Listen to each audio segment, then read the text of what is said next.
Hello and welcome again to Every Dawn. My name is Andy. If you have not been here before, I'm a lecturer in philosophy, and in this series we try to apply philosophical ideas to our everyday life. Today I want to talk about something that we have already discussed before in other longer videos on my other channel, Daily Philosophy, but I think that it is something that we all underestimate in our everyday lives, which is the importance of creativity. And this is a very central idea for both Bertrand Russell and another philosopher, Richard Taylor, who wrote a whole chapter in a book about that. Aristotle says that every human being has a purpose, and being happy consists finally in reaching that purpose or in working towards reaching this purpose.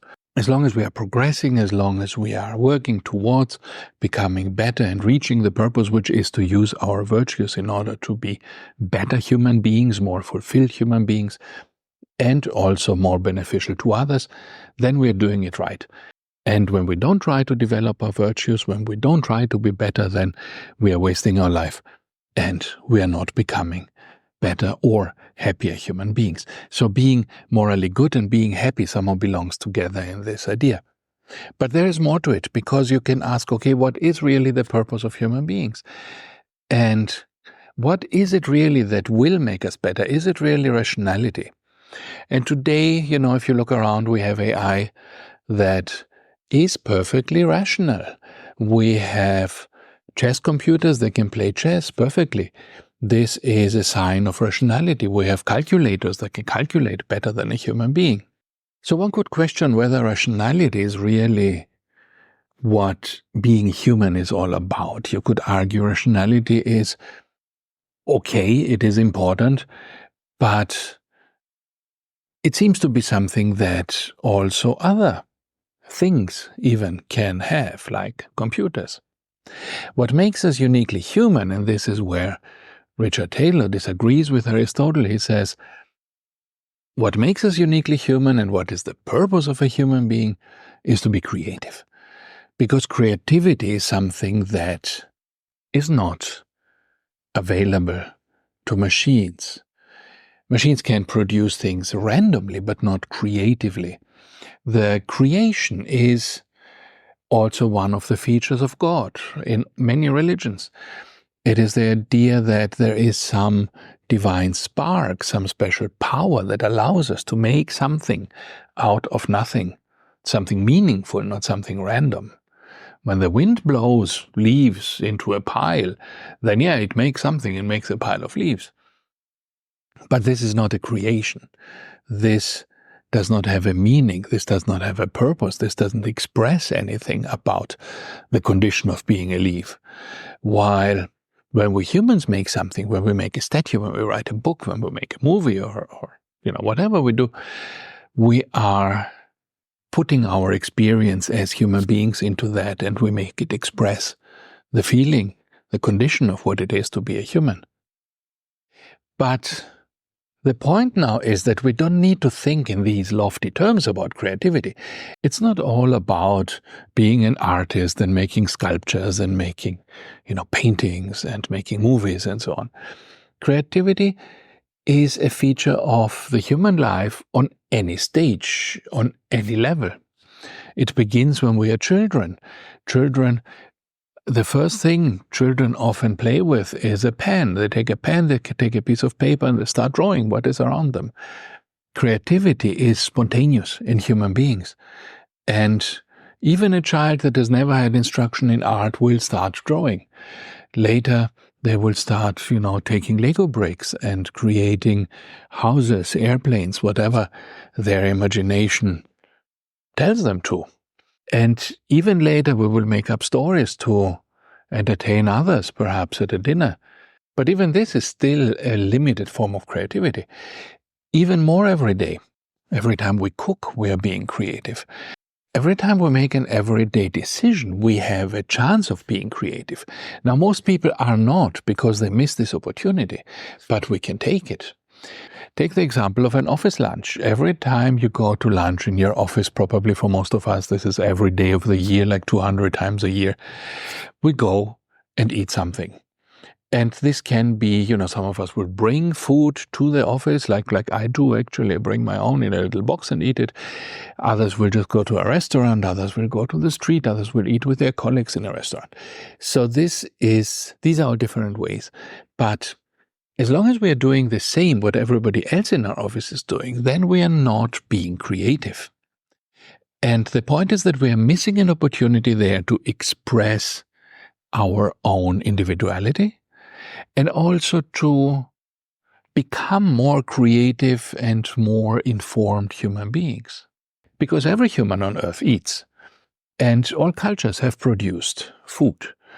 Individual, specific food to their culture that depends on their availability of ways of cooking, the availability of ingredients. And every culture has their own things, and it's very easy for us, to identify an Indian dish or to identify a Mediterranean dish, an Italian dish. We have all these different ways of cooking a Chinese dish. We look at it, we know where it comes from, because it is specific to a particular culture. Now, when we want to connect with another culture in order to understand it better, one way of approaching a foreign culture is, for example, through their food.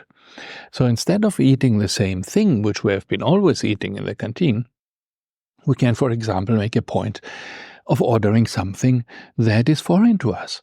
And thus we increase our appreciation, our knowledge of foreign cultures. And in this way, we increase our phronesis. You remember, Aristotle says, phronesis is this ability we have to judge our virtues and to employ our virtues. And the more I engage with a foreign culture, the more I also learn about their ideas of virtue.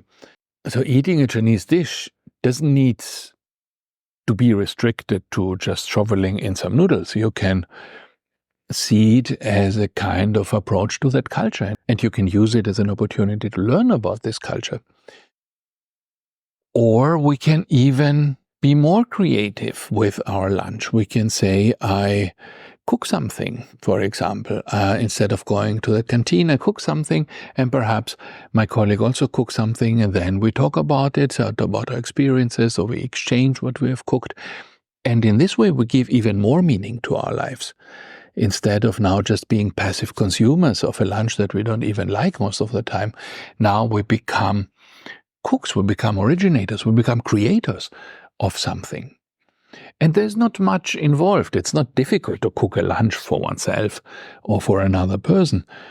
This can be as simple as, boiling an egg or frying an egg and putting it on top of some potatoes. It is not a difficult thing. And I think very often these cooking channels and so on, they do us a disservice because they show off dishes that are difficult and complicated, and no one wants to cook this stuff. No one wants to sit there with 50 ingredients and 3 hours of time and start cooking. But this is not what cooking is. I cook all my own food at home, and it takes rarely more than an hour in the evening, and most of that time is just waiting for it to be done while I'm doing something else. So the preparation takes, perhaps half an hour for a meal of 4 people. It is not a difficult thing, and by doing it, we improve our abilities, we improve our happiness, we improve our satisfaction in life, because we get this feeling of satisfaction. Now I've created something. Now I've done something that is valuable, that I can eat, that sustains me, that, gives me energy for life. And in this way, perhaps you can think what it is in your life, what you could do in your everyday life to be a little more creative, to get back a little more of that control of life that this consumerist society is trying to take away from us, to take over control and to make it yours, and to feel more satisfaction and more happiness in everyday life. And this is creative. This is as good as painting a picture or making a sculpture in terms of making you a happier, more satisfied person. And if you want to learn more about Aristotle, then I recommend watching this video here, which explains more about creativity. Thank you. and see you tomorrow. Bye bye.